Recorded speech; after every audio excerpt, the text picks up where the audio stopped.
Hello दोस्तों, स्वागत है आपका सच ट्यूटोरियल में।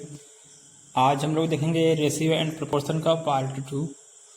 इसके पहले पार्ट 1 में बता चुका हूँ। पार्ट 1 में अनुपात के बारे में बता चुका था। आज पार्ट 2 में हम समानुपात के बारे में सीखेंगे। समानुपात क्या होता है मैं बता चुका हूँ। पार्ट 1 में समानुपात की परिभाषा तो बता ही चुका हूँ। ठीक है, आप यदि देखे नहीं हो तो जाके देख लीजिएगा। चलिए देखते हैं समानुपात किसे कहते हैं।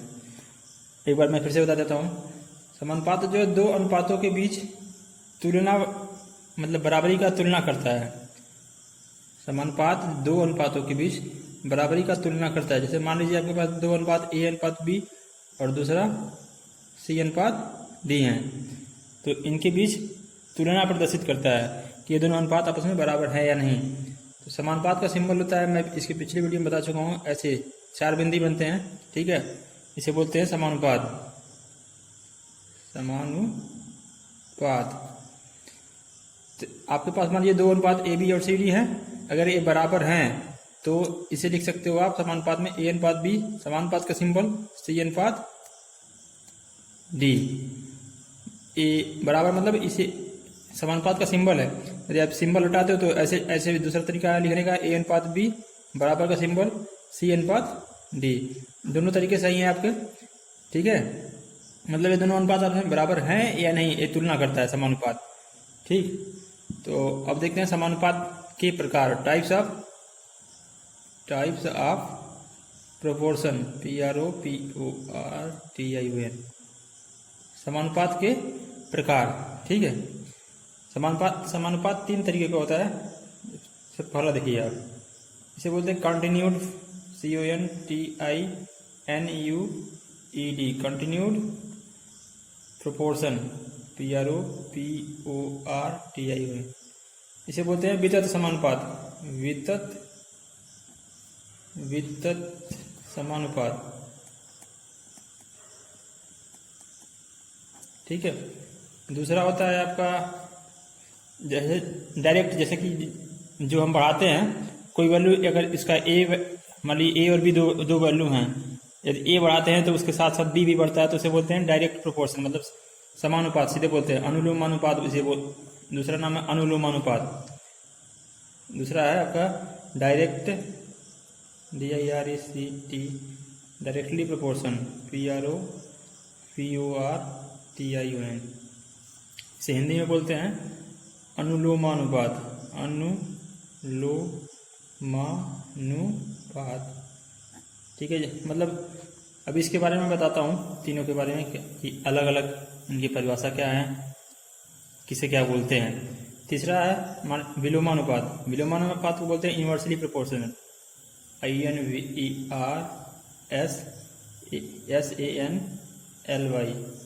Proportion, PROPORTION। इसे बोलते हैं विलोमानुपात, विलोमानुपात।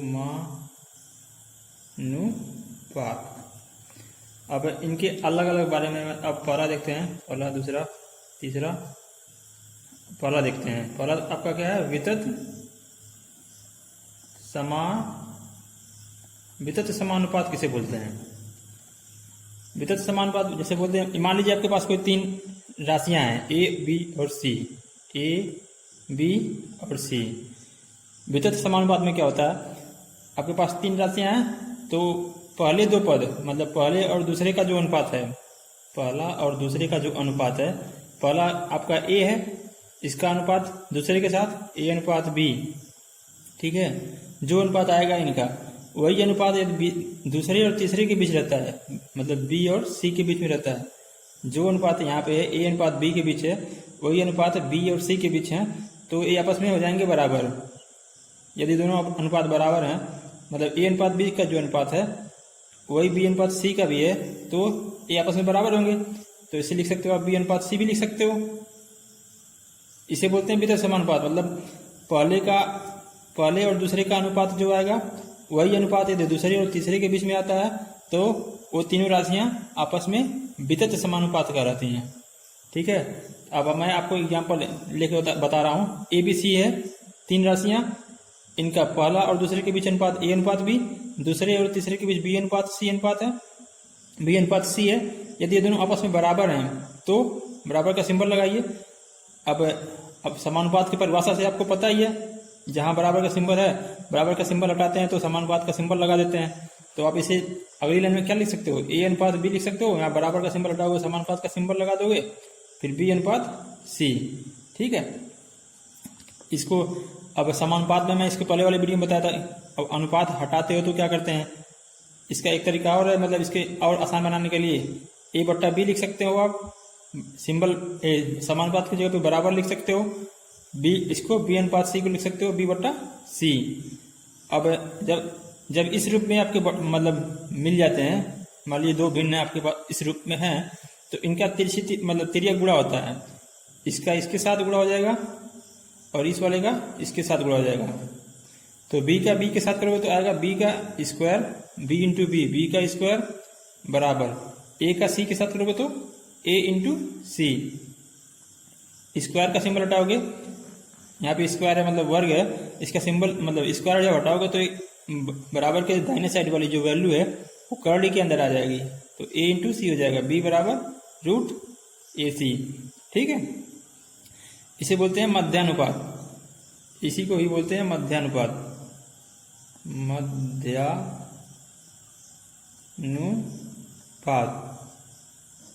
इसका दूसरा नाम है, मतलब बी को भी बोलते हैं मध्यानुपात। अब देखते हैं दूसरा आपका है अनुलोमानुपात, डायरेक्टली प्रोपोर्शनल,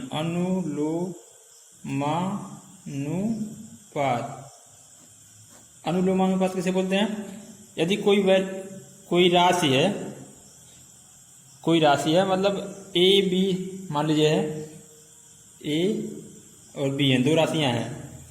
मान के चलिए यदि हम ए की वैल्यू, ए में हल्का सा बढ़ोतरी करते हैं, ए में बढ़ोतरी करते हैं तो दूसरी राशि जो है बी वो भी बढ़ रही है। जैसे कि ए में हल्का सा बढ़ोतरी करते हैं तो मतलब ए में बढ़ोतरी कर रहे हो तो बी भी बढ़ रही है, तो इसे बोलते हैं अनुलोमानुपात। मतलब समान एक साथ दोनों राशियां बढ़ रही हैं, जैसे जैसे ए की वैल्यू बढ़ाओगे वैसे से बी की वैल्यू बढ़ेगी, यदि ए की वैल्यू घटाओगे तो बी की वैल्यू भी घटेगी, इसे बोलते हैं अनुलोमानुपात। ठीक है, अब तीसरा देखते हैं, एग्जाम्पल ले लो आप, जैसे कि मान के चलो, मान लीजिए मैं 2 रुपये में 5 पेन खरीदा, 2 रुपये में 5 पेन खरीदा। ठीक है, अब मुझे चाहिए 10 पेन, 2 रुपये में 5 खरीदा, अब मुझे चाहिए 10, तो हमको देना पड़ेगा कितना, 4 रुपये, क्योंकि 5 का 2 गुना खरीदा, 10 खरीदना है, मतलब 2 गुना खरीदना है, तो हमको पैसे भी तो 2 गुने देने पड़ेंगे, तो 2 का 4 देना पड़ेगा। तो इसे यही है अनुलोमानुपात, मतलब डायरेक्टली प्रोपोर्शनल। जैसे जैसे वैल्यू बढ़ाएं, मतलब एक की वैल्यू बढ़ा रहे हो तो दूसरी वैल्यू अपने आप बढ़ जाएगी। ठीक है, अब तीसरा देखते हैं, तीसरा क्या है, इसे बोलते हैं विलोमानुपात।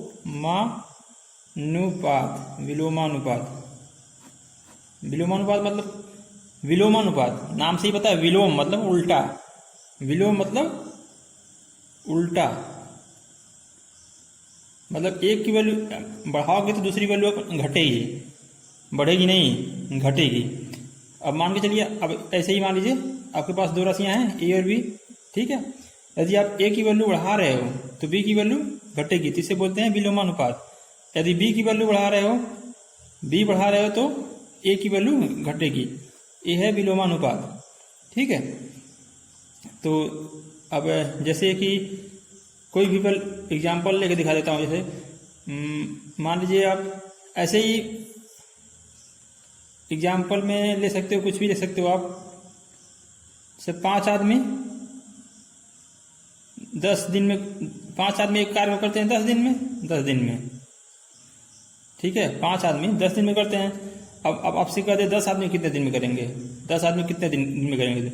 जब 5 आदमी थे तो 10 दिन लग रहा था, अब आदमी की संख्या बढ़ गई, आदमी की संख्या 10 हो गई, तो दिन तो आपका कम हो जाएंगे ना। तो ऐसे इसे बोलते हैं विलोमानुपात। मतलब यदि आप इसे बढ़ा रहे हो, 5 आदमी की संख्या को बढ़ा रहे हो, जब 5 थे तो 10 दिन लग रहा था, और आदमी की संख्या आपके पास बढ़ गई तो दिनों की संख्या तो कम हो जाएगी ना। तो इसे बोलते हैं विलोमानुपात, मतलब उसका एग्जाम्पल है विलोमानुपात का।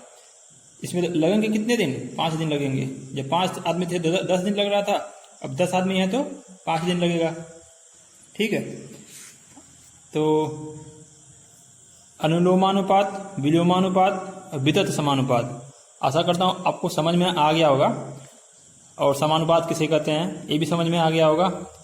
तो इसके अगले वाले वीडियो में हम लोग इन सभी से एग्जाम्पल समझेंगे, इन सभी का एग्जाम्पल लगाएंगे, कैसे कैसे मतलब आते हैं सब। इनके द्वारा जब आप एक एग्जाम्पल पर मतलब हर पे एक एग्जाम्पल 2 एग्जाम्पल लगा लोगे तो आपको समझ में आ जाएगा पूरा पूरा। तो यदि आपको वीडियो अच्छा लगा हो तो अपने फ्रेंड्स के पास शेयर करिए और वीडियो को लाइक भी करिए। यदि आप हमारे चैनल सच ट्यूटोरियल को सब्सक्राइब नहीं किए हैं तो चैनल को सब्सक्राइब भी करिए। ओके, मिलते हैं अगली वीडियो में, तब तक के लिए बाय।